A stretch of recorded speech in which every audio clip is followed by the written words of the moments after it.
Welcome back to The Skinny. Ken Stout with you. Rico Elmore in the house. Rob Klepper here with us. Smoke, yes, Tony Stewart in the house as well. And a couple of call-in guests, Rico Abreu and Cory Kruseman. Stay with us. It's going to be fun.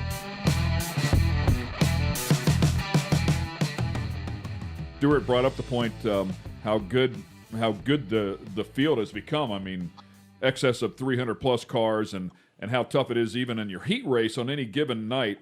And Klepper, maybe you know the answer to this. Was it Sammy that came from the deepest to win, or at least he came from the E main? Yeah, Sammy one year came from the E, made it up to second in the A, and then broke something in the drive shaft. So, and we constantly talk about this. We pick up the show live on MAV TV, by the way, for those that'll watch us. If you want to watch the Chili Bowl Racing Boys, pick it up Monday through Saturday, really, and then all the way up starting to the with C mains, we'll have it live on MAV TV. And you can watch it from there. But we constantly talk about, forget about the C mains, the starters in the D main are a great A main any other time of the year. It's phenomenal. But based off of what you were saying before, how good this talent level, how deep it's become, can you do that anymore? Can you come from an E and make it to an A main?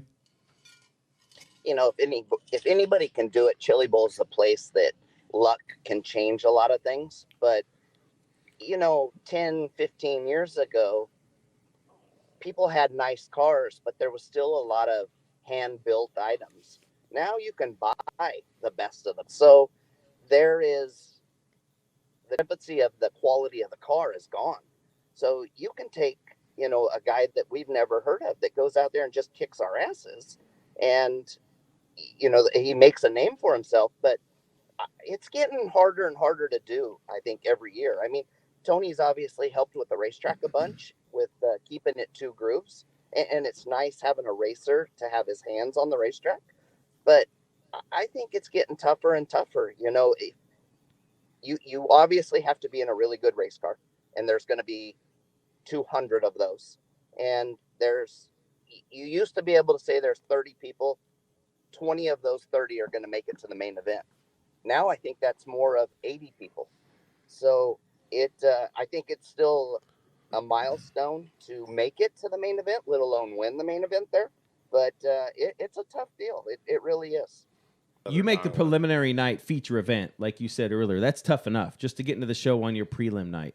Top two now with the car count get locked into the A. The way it breaks down, if you run dead last on the prelim night, you're in an E on Saturday.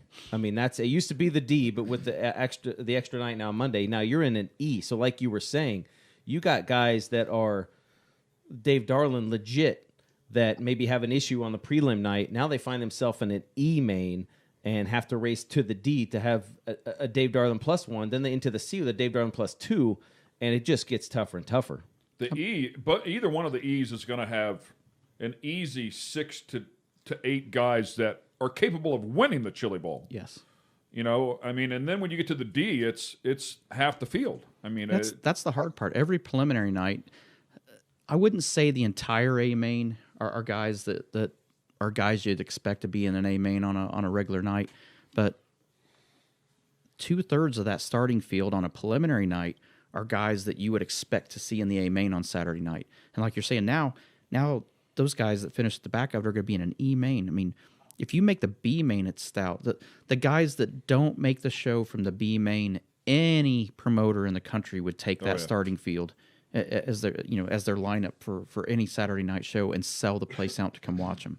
So it is just so tough to get in those spots, and that's why we talked about. I mean, and Cory's been there a million times. He can tell you just the slightest little thing gets you buried in that deal to where now you went from maybe having to go work a little bit harder and have to make a couple steps to get up to the A main and get in a decent starting spot to now you're fighting just to make the show. And a lot of times when you are fighting like that, the chrome horn obviously comes into play, but also like Rico Abreu was saying earlier, you can kind of create your own problem by having to force yourself to put yourself in a bad position, and it could, like you said, you're starting on the front row of a C. Okay, all right, I made it in the back of the B. Now I'm in the back of the B. I got 20 laps in the B main, which can go by in about 5 minutes if it goes green. To get into the A, they only take the top 7. I mean, it's go time. You just do what you have to do. And I mean this because I respect him so much. that's what makes it hard for someone like Cory Kruseman, if he's in the middle of a B main or a C main or on back, to get to the front, is because Cory's not the guy that's going to lay a bumper to you. I mean, he's way too nice, and he wants to do it the right way. He's got a great reputation for racing guys clean, and that's the hard part. Is you get to those situations where now on Saturday you're not in the A main and you got to make something happen. If he doesn't have a racetrack that he can get there and it's one lane, or just the fact that it can still be a 2-lane racetrack, but there's so many cars that there's already cars in both of those lanes full, he's not the guy that's going to root a guy out of the way to make something happen. And it makes that lower main just that much more difficult. I've always been fortunate to race people clean. So it's something that means a lot to me, because when Smoke started, when we did something stupid, you didn't get in trouble by the officials. You got your ass whooped by somebody else. Hewitt came and grabbed you by the t-shirt and explained to you what was right and wrong. So, it taught at an early age what was right and wrong. And that's kind of how I prefer to race. I think Chili Bowl and the success of a driver is a guy that can run the bottom, that can run the top, but is smart enough to know when to change lanes first. The first guy that changed lanes is the first guy that gets through the field. And that's a crapshoot, as Tony knows, as Rico knows. It's because there's plenty of times we've changed lanes and realized that it was a train on the bottom, and that was because the top was 4/10. So, it's just knowing when and when you cannot move around. And thank God Cory's as a cleaner racer as he is, or I wouldn't have won my first Chili Bowl. I mean, and I've been waiting. I've never asked him this. This is the first time I've ever asked him this question. How much faster were you than me that first year that you followed me on the bottom with Kevin Doty on the outside of us? We were actually really good that year. I would say we were at least 5-10% better. But the problem was the racetrack, you had to be glued to that 3 or 4 feet, or it didn't really matter. So, and you were smart enough to know it, that if you slipped up, obviously we were going to be able to get underneath you. And there were several times I think we got almost side by side coming off the 2. Yeah, and like I say, thank God it was him, because if it had been anybody else, I wouldn't have won that first Chili Bowl. I mean, I bet I've watched the video of that probably 100 times since that race happened, and at least 2 times we were side by side off of 2, and there were so many times that he had his right front underneath my left rear, and I'm like, I couldn't have been as nice as he was. Tables turned. I wouldn't have wrecked him. It would have sounded just like Dale Sr. said about Terry Labonte at Bristol. I mean, you could just see how it had to be agonizing, because like you said, I can see it in the video. I'm sitting there going, I am literally holding him up. And Kevin Doty had the top blocked, so it's not like you had another option. I mean, you'd kind of committed to the bottom. We had committed to the bottom. But I'm sitting there going, man, I mean, it had to be. And here's the other thing. When you're that much faster than somebody and you can't run your pace, it makes it harder to drive your car, because you can't get in the corner the way you need to. You can't get in the gas when you need to.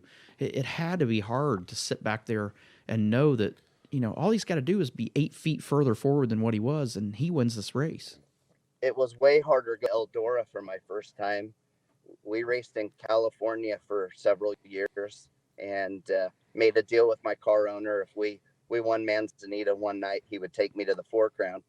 And that was the first time that we got to run open tires, because California is always on a spec tire.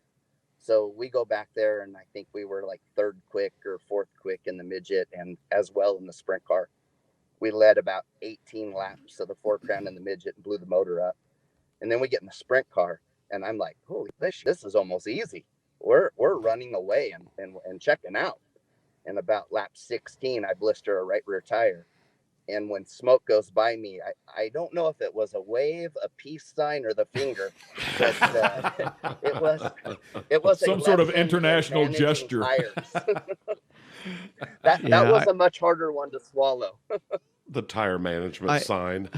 I had been there just enough to know it's kind of like when you're like, I've seen this movie, I know how this ends, and I'm watching him, and he is running the dogs. I mean, if it had been a 15-lap race, he had a shot at it. But, I mean, he was running every lap. I mean, you could see how much he wanted to win the 4 Crown.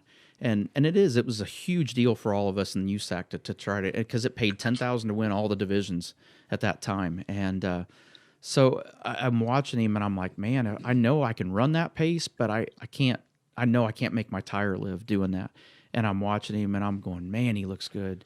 And for a while there, I'm like, I don't think his tire's going to give up. And then I start catching myself running a little bit harder than what I really wanted to. And then I could see it. I could see as soon as that tire blistered, you could see the holes in it coming up in the block, and you can physically see it as he's going down the straightaway. I'm like, oh, there you are, sweet Jesus. Come back to Papa. And so when I went by, I kind of went like this, like, you got to slow down just a little bit. You're killing your tires. And I had an unfair advantage because Eldora, when it was slick, I ran for Glenn Nibel that year, and that car was absolutely terrible to run if the track was heavy because it didn't have enough motor to keep the tires spinning around and keep the car rotating. And so Cory was in Harlan Willis's car, and Mike Drake was his crew chief, and I'm like, man, he's going to be fast. I know he's going to be quick. I know what he can do. And he got out front there, and I thought, man, this thing, he's going to back up quick. It's going to kill this thing. And it hung on a lot longer than I thought he was going to be able to hang on to. But then when I saw those holes start coming up, I'm like, oh, your job just got a lot more the element of difficulty went up. If you could have stuck that landing, the Russian judge would have given him a really good score. But yeah, I went by in that V6, and I'm like, I knew he was sitting there just cussing at the time. And I don't think I ever, maybe 3 or 4 times, heard Cory cuss at anything, but I was pretty sure he was cussing when I went by. And so I stuck my arm out, I'm like, just slow down a little bit and run straight. But Cory was out west where, I remember getting the posters, the sprint car calendar every year, and the best shot of the whole calendar wasn't a wing sprint car shot. It wasn't a USAC, Bloomington or anything like that. It was watching Brad Knopfsinger and Bubby Jones and Leland McSpadden back him in at Ascot before Ascot closed. It was the only shots on the calendar that were shot from the infield, and you could see the right side of the car. And that's the way Cory drove, and Cory was fast out in California driving that way, and that's what you have to do. I mean, the California tracks are heavy, sticky, and you had to back him in. But, Eldora was, I knew the first time there when I saw him, I'm like, yeah, I don't know if that's going to work for very long. But like I said, he held on a lot longer, but he just, we did have that conversation when you drove for me and we went back to Eldora. I said, listen, remember what happened the first time you came here and you were looking out the right side of the cage. I said, if you have to look past the right side of the front roll bar, you're way too sideways. You got to look through the front of the cage to get around here when it's slick like that. And he did. I mean, he made big adjustments there and got a lot better. Cory was so good, when he finally realized that his chin didn't have to scrape the right rear tire on entry. When he figured that out, it was like it totally changed his driving style. And then that's when he got going so good at Chili Bowl. That's why he could run the bottom so good, because he could get in so hard but so straight at the same time and still get the car to rotate. I mean, that's where he made a lot of money. We've talked about that a lot on the course of the broadcast, but Knoxville is that way. If you don't run that car really straight at Knoxville, I mean, borderline like an asphalt car, you're not going to win that race. Especially on the bottom. And that is like kryptonite to me. I still cannot get around Knoxville to if making the A main meant life or death, you guys would been at my funeral for the last 3 years straight. But which is amazing because, I mean, clearly, Schatz knows how to get around that place. And my guess is you have pretty good notes from him. And is it? No, I don't actually. Oh, really? He won't tell me anything about Knoxville. That's the only place that he will not talk to me. Really? Okay. But the one guy that I reached out to was Danny Lasowski, because I know Danny knows how to get around there. And the thing about Donnie is Donnie's just done it for so long that he doesn't even think about it. It's just what he does. Where Lasowski's much more methodical about it. We were going to try to sneak out, and I might have been a dingus a little bit too late the night before we were going to do this, but we were going to sneak out on a golf cart first thing in the morning, and he was going to show me how to get around there the right way. And it's just one of those places that kind of like Eldora was to Cory the first time he went there. I mean, getting around Knoxville, if you don't run there a lot, there's guys like Gio Selzy that picked it up really quick, and there's guys like myself that I've been going there, and I bet I still haven't ran probably 6 or 7 races there in my career, but I'm out till lunch. If the entry's not kind of wide to get in, if it gets really narrow getting in, I can't even hit the bottom. And I can't get around the top to save my rear end for some reason. I just cannot get around it like you need to. And then you sit there and watch Brian Brown and Schatz and Pittman and David Gravel, and you're like, I have a suite at Knoxville, and I've sat there for years during Knoxville Nationals week, and it's like I know where I'm supposed to be on the racetrack, but I can't get there from where I'm at for some reason. You It's didn't do, just ironically harder. enough, you weren't bad on a late model. You did a great run on the late model. Yeah, the late model was fun, but it was, that's why I say a wing sprint car there, though, it's just a totally different animal for some reason. I remember running your car there one year, and we were running during the Knoxville Nationals. I think it was like the first night. And we ran a hot lap session at intermission, and then we ran a 20-lap feature we pill picked for after the main event. And when we pushed off for the main event, the people in the grandstands were fighting to get out of the grandstands so fast because we didn't have wings on. It was absolutely incredible. The USAC boys put It on a was- pretty good show at Knoxville this year, Yeah. for sure. Brady Bacon sweat both nights there and took $25,000 away from the sprint car capital of the world. But I think they made a lot of That's new. a Fathead sponsored car. Yeah, by that's the way. true. That's why Just wanted- I brought it up. Yeah, You didn't say it, I though. do this for You should have I do said this it. for very You didn't small fill in living. the blank. You know, but no. It they put on reminded a me. It reminded yeah. me of a race in Australia. So to win the Australian Championship, it's not a point series like we know of in America. You win one race, Australia number one. So I went down there one year, and they didn't allow Americans to run. It was only Kiwis and Aussies, and they decided to allow an American. And we went down, and we ended up fast time, won the heat race, won the main event, and we had a great night. And I'm walking out of there. I'm carrying the trophy. They had an American flag for me, and I'm exhausted. It's like 100 degrees out, and I'm whooped. And I'm walking out, and there's this kid standing up by the fence. And I thought, I'm going to walk up there, and I'm going to give this kid this trophy, because that's what I did. I've only kept about 20 trophies in my whole career.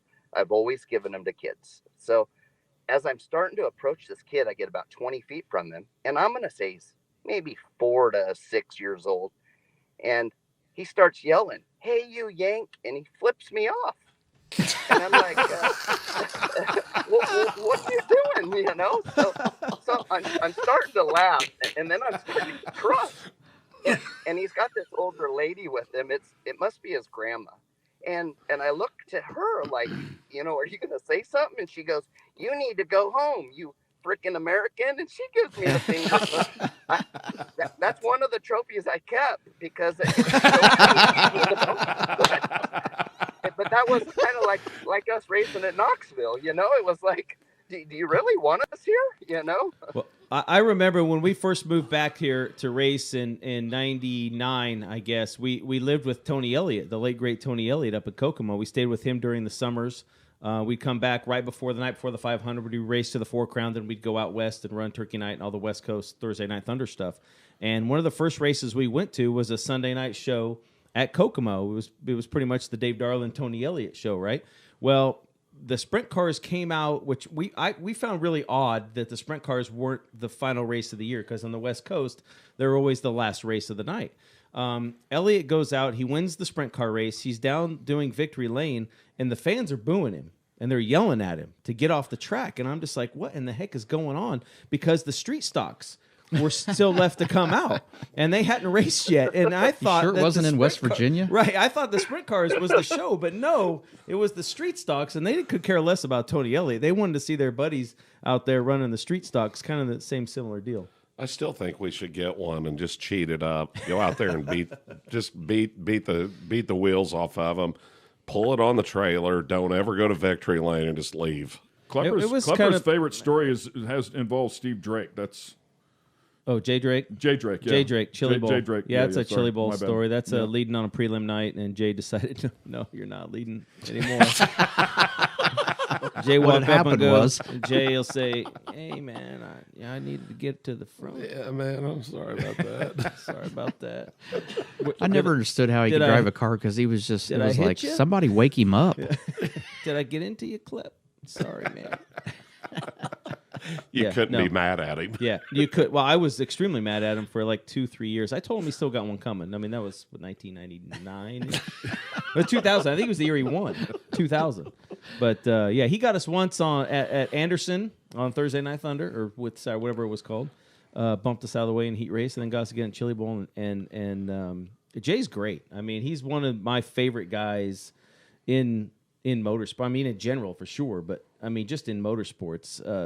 He was one of the first guys we met coming up in the mid '90s. You know, when it was him and Leffler and Ito and Kofor and all those West Coast guys back then. And he's been a good friend ever since. I mean, he's really one of my favorite guys in this industry. But to talk to him, you wouldn't know that he is a badass race car driver. I mean, one of my favorite Jay Drake stories, and it really makes no sense, which a lot of his stories really don't make a lot of sense. But we're sitting at in the pits, just chilling, waiting for the driver's meeting, and Jay walks up and says, hey, Clay. My brother says, yeah. He goes, you know, if your first name was you'd be the Klepper. And then he walks off. That was it. What? What the hell just happened? Right? You'd be the Klepper. So fast forward to maybe it was 2005. Last time we ran the Chili Bowl was Jay, my brother, and Aaron Pierce driving for Scooter Ellis, kind of like an old man's veterans team. And in the visors, it was the Pierce, the Drake, and the Klepper. I put a little the on there, and Jay goes, "Hey man, that's pretty good," you know. But yeah, Jay that Drake, could be awesome single-handedly the best Jay Drake imitation I've ever seen in my Oh, life. I could do awesome. Jay on. Well, he would always do. We'd see him on Thunder, right? And he'd always look down, and Dave Despain would come over and talk to me. He'd say, "Oh yeah, you know, Keith and these guys give me a good car, and you know, we'll see if we can put her in the show." And last second, he'd look up and smile every single time. He'd never look at Despain until the last second. But yeah, one of my favorite guys, with the exception of that Turn 2 incident at Chili Bowl 2000, whatever. I did want to mention before Cory got off, Stout knows me that I'm a numbers guy, but talking Chili Bowl only, Tony Stewart, Cory Kruseman, 12 A main starts each, both two-time winners. Tony Stewart has 4 top 5s, including those wins in 12 A main starts. Cory Kruseman, 6 top 5s in those 12 A main starts. So technically, Stewart needs to get back in So the if show. it came to a Means I tiebreaker, sucked. Yeah, come back into if the. it came to a 2 more in. tiebreaker, it would go to Kruseman. Is that what? Well, I'll take exactly what it he's a saying. step further. Probably because you guys are busting my balls. Average finish for Cory 7.3, Stewart 9.75. So you need to get back in I'm the going to car. help you out, Stuart. do you The have Stuart, car I'll that's help you sitting in out. your All right. shop, the front. I don't know if it's still sitting in your shop in the front of TSR here in It is. Brownsburg. It is. And see if that thing will fire. Do you have up. any more And- gloom and I'm doom? going to help. in the I'm show. going to help Well, Stuart Stout out. started with 2019 was not so good. I'm going to help him out a little bit. He was inducted into the 2020 NASCAR Hall of Fame. So That's it's, the right. Well, I think I still might have a Chili Bowl stat that he hasn't accounted for yet. How many total completed laps? Oh. Because if you count after that we'll race figure is that over out. on that tractor, I got his ass covered that's what I was every thinking. night for 6 straight nights. Absolutely. Come on, Very numbers good guy. point. Pull them up. Very good Yeah. point. A lot. And That's I've what it led is. all those laps That's, too. you nonetheless. cannot take that away from him. That's for sure. He puts a transponder on that sumbitch every night Right. when he's running it. Yeah. They get really mad though when I dump the clutch to pull wheelies off the corner, just like the hot dogs do now, like Larson and Bell and those guys and Rico. Yeah, you can't get the steering wheel off of that. No, of the thank tractor. God. Yeah. The tractor's too big to pull the wheel off of. I got a hard enough time with the wheel on it. So Which accomplishment is more important to you? The Triple Crown and the single, the first driver won the Triple Crown the single year, or the first Cup championship? oh, that's easy. I thought you were going to ask something difficult that I was going to have to think of. The Triple Crown, definitely. I mean, I love what I do in NASCAR, and NASCAR people get really upset when they hear me say, "Oh yeah, by far Triple Crown." The logistics of what it took to win the Triple Crown that year far exceed what we did in NASCAR that year. It's there were races that the sprint cars and the midgets were at 2 different locations on the same night, and we had to go run the sprint car, so we had to get enough of a points buffer to allow myself to miss that race. And luckily, one of them got rained out, or else it probably we wouldn't even be having this conversation. But it came down to the last race in the Silver Crown car. It came down to the last race in the sprint car. I think the midget, it was decided the race before the last race of the year. But yeah, that by far, I mean, that's an easy one for me. I mean, it's hard for anything to top the Triple Crown year, just because I know what all it took logistics-wise to get there. It wasn't just showing up on Sunday running. No, and it was, you'd be and a midget Friday night, a sprint car Saturday night, a sprint car Sunday, but Saturday night it was dirt, Sunday it was pavement. Just all the different things and disciplines we had to go through to get there. So that was much harder than the NASCAR. I was trying to come up with something that would present a challenge because I if you asked me without asking you, I would have said the Triple Crown would be. Well, it was easy because I've never won the Daytona 500, never won the Indy 500, so it wasn't like you had to go real far out there. You didn't have as many options as what you'd Well, like to have had there. when he won his first turkey night at Irwindale, is that correct? I think they asked you, or maybe you just said it, like, when a NASCAR race is great, when it, but this is turkey night. Right. And when you look at these crown jewel events that you probably eyeballed growing up, whether it's especially turkey night because it's been around for so long, to win that event to you at that moment probably was as big as, if not bigger than anything. And like turkey night, for example, I won the TQ portion of turkey night at Bakersfield. Then we won at Irwindale with the midget. Then the next year won it with the sprint car. And but I think Jay Drake won it in a focus car on the small track at Irwindale, won it in a sprint car at Irwindale, and won the Grand Prix with the midget too. So I got to find a focus ride or something to go out and win one more to try to. See, Jay get that just keeps locked up. creeping back into these Oh, I'm conversations. telling you, He's everywhere. Sneaky, Sneaky like little dude, yeah. yeah, he is. Well, he is retired. He only ran 65 races this year, and I think he won 74. 74. Wow. Yeah, I Would tried you to run win a big like boy 10 schedule. and 26 podiums, 26 top threes, or somewhere in there? Like it was far from a retirement year. You're really back in the swing of things, man. I'll be honest with you. I got to cut back a little bit though. It was wearing me out. Thank God Rico went to a lot of the races with me, or it would have been a disaster because I still have a plane, but I had more fun driving the motorhome. But what I realized is about 5 a.m, or as soon as the sun starts coming up, I shut down. I'm like a vampire. It's like, hey, I've got to get off the road, got to get parked, got to get blankets over my head, can't get direct sunlight or I'm going to burn to the ground. So that was Rico's shift, was the coming back to life shift for everybody else. I could drive when nobody was on the road. That was my specialty. He's up there turning as white as these walls. He's like, "Are you ready?" I'm like, "Sure, I got it." Please. I've got one for either one of you guys. I tried to think about it just off the top of my head. I couldn't really come up with one. Has anybody other than you won an IndyCar championship and a Cup championship? No. I could not think of one. Only been one other guy win the Triple Crown all in the same year, but hasn't won the Chili Bowl.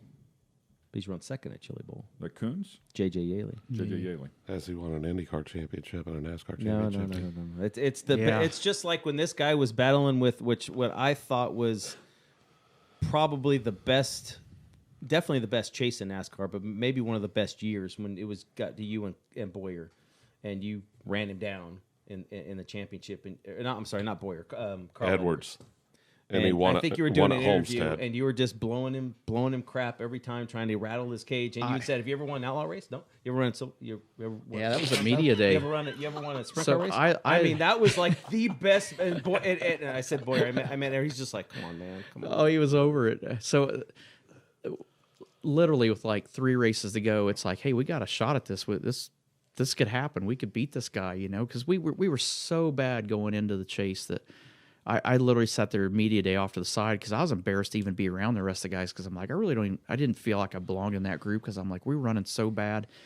We're just wasting a spot that somebody could have, that was running good. There were teams that missed it that were running really good right up to the point, that the chase started but didn't make it on points. And I thought, man, this is a waste. But we got down to those last couple weeks and we, rattled off 2 or 3 wins. And I'm like, man, we got a shot at this. And then I started feeling like I had a chance again. But it made me go back to 94 and 95 when we won the National Midget Championship against Andy Michener. And I remember sitting there at Terre Haute one night with Andy, and that year Terre Haute had a real big hole right in the middle of the groove going into turn 1. You either had to go below it or you had to go out and around it and above it. And I went out on a 4-wheeler and looked, and I'm like, hey, it looks like they got this fixed. But we got ready for the driver's meeting, and I was standing next to Michener, and I said, hey, did you go down and look at one yet? And he goes, no. I'm like, oh, man, it's worse than it was last time we were here. I said, I don't know what they've been doing down there.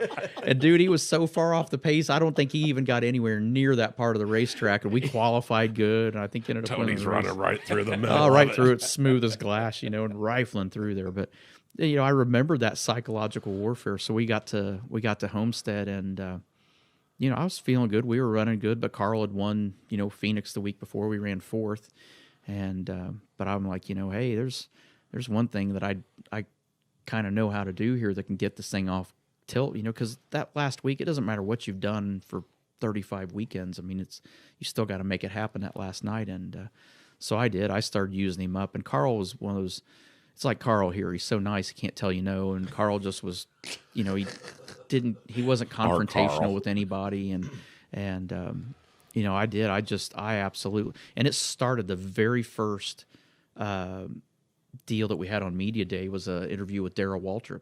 And they had Darrell in a single chair. They had a podium with a trophy on top of it, and then they had two directors' chairs on the other side. And they wanted Carl to be in the chair right beside the trophy. I didn't know this at the time, but they wanted him beside the trophy because he was leading the points and he wanted me beside him. So I sat right next to the trophy. Didn't know it, and they said, well, Carl's leading the points. We went, and I'm like, no, I'm not moving. I said, this is my trophy. And Carl's standing 5 feet away from me, looking at me, waiting on me to get up. I'm like, this is my trophy. I said, I'm taking this thing home tomorrow, or Sunday night. I said, sit his ass down. And he did. He finally put him on the other chair because I refused to get up. And so that's how I started the whole day. And I just kept carving him up. The highlight of it, though, they get through the whole media session. I tell everybody I'd wreck my mom to win the championship, which I love my mom, but I'd wreck my mom in a heartbeat to win the championship and would apologize to her at Thanksgiving and Christmas. And if she didn't want to give me gifts, so be it. I understand. No hard feelings. But our PR guy, we were the last two there. The PR guys were there. And Carl and I are walking out we're getting a police escort back to the track because Miami traffic was crap at that time of day. And so Carl's trying to get us back to center, and just be back to where we normally are. And he just wasn't thinking. I mean, it was a mistake on his part. But, our PR people are like 20 feet behind me, and the PR guys are talking to each other, and it's just him and I leaving. He goes, hey, what are you going to do on Monday? The season's over. What are you going to do Monday? I said, well, I don't know what you're doing, but I'm going to be in Bristol, Connecticut all day. That's the ESPN tour all day Monday if you won the championship. I said, Regis and Kelly, I'll be in NY. Yeah, I said, I'm going to Bristol, Connecticut Monday. I don't know what you're doing. And I mean, he never said another word, and we never spoke again the rest of the weekend. Did not speak at all the rest of the weekend at all. What's that they say? You got to say it out loud. You got to put it in the universe. That's right. Well, and I thought, man, I got his ass there because it wasn't in front of the media. This isn't some stage circus show. This is him and I. He knows that now you're not messing around. This is him and I walking out. Right. Nobody knows. Yeah. Nobody's here to hear this, but just him and I. So I thought I got him. And then Friday, the next day, he goes out and sets it on the pole. I'm like, well, that didn't work. So Was that the year when you had passed some incredible number of cars? I want to say over the last three races, or maybe it's the last three races, but that last race. the last race, I think, for position, not counting lap cars, but for position, I think we passed 117 cars. Right. It was a crazy There's only number. 43 cars that start the race. Yeah. But we, we started the race. Kurt Busch's U-joint breaks like 12 laps into the race, goes through the front of our car. They tell me, they see this, they call me in on the caution, they come in and fix it. We go to the back. We get halfway up through the field the next stint. And I told the guys on the yellow, I'm like, hey, it's pressure's off. I mean, we just got to go out and just, we'll get everything we can get, guys. We're not done, but we'll get everything we can get. And, it's just bad luck. This is the first, ownership, being an owner, driver. Yeah. So we get about halfway through the field, and then I catch another buddy of mine, David Ruderman, and at the last second, I get ready to pull to the left and start to the left, and he pulls to the left just to let me go. Well, I'd already started moving, and I clip him in the right rear with the left front, poke a hole in the nose. And I remember him calling me on the radio going, we have to come back in and fix it again. So I'd come back in, and now I'm laughing. And I'm just comical at this point because it's like, we're screwed. We've, aerodynamics are everything in these cars. And not once now, twice we've screwed up the aero on this thing. And I'd said, well, and I'm just joking around. I'm like, man, they're really going to be pissed off when we come from the back and win this thing now.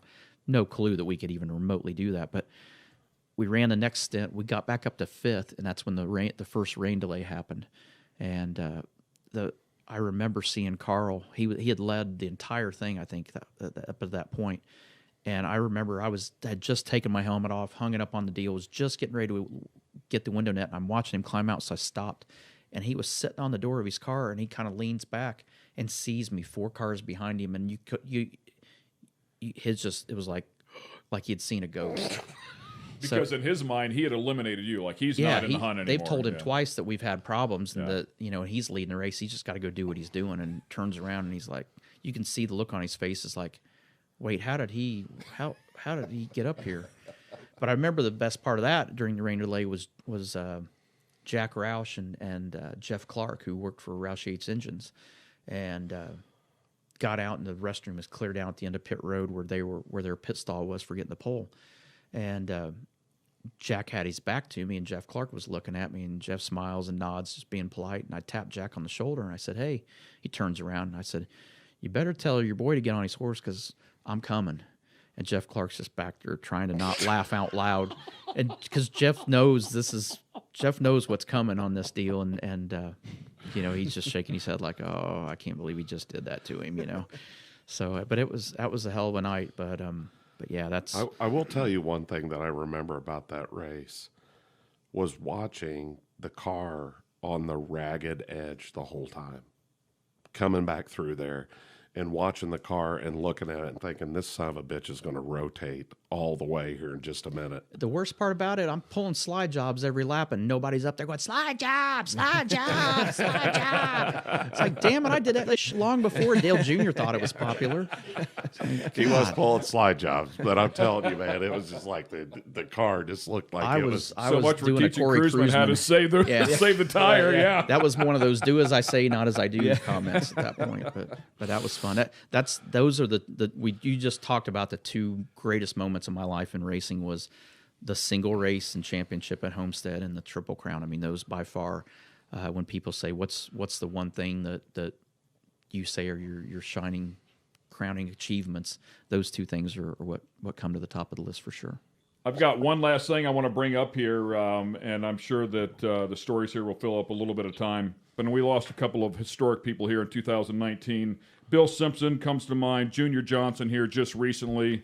A close personal friend of ours on that wing sprint car that I talked about a little bit before, Randy Beisch. And probably one that you missed there that's probably right at the top of the list for most of us here is Dick Jordan. Yep, DJ. Dick Jordan. Yep, for sure. And DJ. Randy Sweet. Randy Sweet. It was a tough year in the racing industry. I mean, some real pioneers. I mean, you look at what Dick Jordan did at USAC for so many years, and of all things, Dick should have been president of USAC, not president of communications and vice president of USAC. I mean, he was USAC to all of us.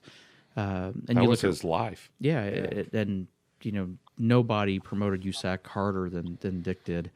You look at Randy Sweet and what he's meant to racing, whether it's been pumps and valves, steering boxes, his friendship with Scott Bloomquist, what they were able to do in late model racing, really ahead of his time in that category in rack and pinion steerings. Just some great people, and none of us would be here even talking about all of this if it wasn't for Bill Simpson. I mean, he not only talked the talk, but he walked the walk. I mean, he did it all. He did it because he wanted to take care of his buddies and protect his friends, and it didn't matter whether it was drag racing, IndyCar, NASCAR, open wheel racing. He had an insight and the knowledge about it, and knew a side of it that needed help, and that's what Bill really excelled in. I mean, he ran it as a good business, but aside from that, the thing that more so than the business side of it, he wanted it to be right. He wanted it to be as safe as it could be, and there were times when he had the ability to get under your skin in a heartbeat, and a day later put his arm around you and say, "Hey, kid, I'm going to help you with this." And there's just, I don't think in the safety category there's ever going to be a single person that's going to run a ship like Bill Simpson did. And a guy that put his life on the line to build his own credibility, to prove that his product was worth, it was what he said it was. Do you know that story about him catching himself on fire? I knew Bill from the racetrack, right? Like everybody, you'd see him, but one of the things that he told me, he goes, when I caught myself on fire, I said, I said, yeah. I said, you're crazy. I said, you intentionally did that. He goes, I know. He goes, why? Do you know why I did it? I said, no, I have no idea. He said, because I had a competitor that said their stuff was as good as mine. I said, meet me right here at this time. We'll both catch ourselves on fire, and we'll see who works that out. The other person never showed up. That sounds like a Bill Simpson. I mean, That is a total Bill Simpson deal. For Did he sure. tell you who actually was the one that lit him on fire? Was No. it Chip Ganassi? I believe so. I think it was Chip it? Ganassi. Yeah. Yeah, that He and Chip had a unique relationship. Oh yeah. Well, that's Bill had a unique relationship with everybody. Good point. everybody. But him and Ganassi got along really well, and had a lot of respect for each other. But Bill was just one. That's the thing. Bill was one of those guys. I mean, you kind of, for a long time, I was sponsored by them. I think in '93, and to this day, I'm still sponsored by Simpson Race Products. But every time I saw Bill, it's like you just kind of waited a second till he said something, so you knew where the temperature gauge was that particular day. And then it finally got old enough in my career and far enough up the ladder where I didn't give a shit where the temperature gauge was. It just was like, "What are you doing, you old man? Are you pissed off today? You happy today? Where are you at?"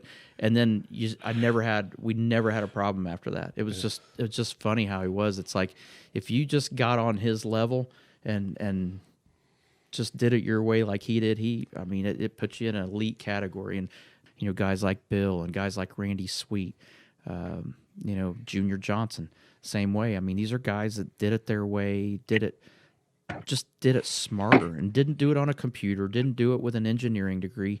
They just did it because they were smarter and cared and wanted it to be right, wanted it to be different. And because of the guys like that, that's what's pushed this sport to where it is. And it doesn't mean we don't have a lot to look forward to, because technology is a good thing, but there's bad things that you lose with it too. You lose the personality side, but there's cool things that keep coming in racing, that keep making it better for all of us, and keep reminding us that motorsports is going to be sound for a long time. But those innovators, those single people that single-handedly did it on their own, put the sweat into it, and had to shake the tree, so to speak, to get there. I mean, Junior, Randy, Bill, they all did it that way, and that's what made them so special. Thanks for watching this edition of The Skinny. Go to fatheads.com and check out all the latest in eyewear apparel, along with many other products. Thanks to our partners at Elliott's Custom Trailer and Carts for their partnership in this production.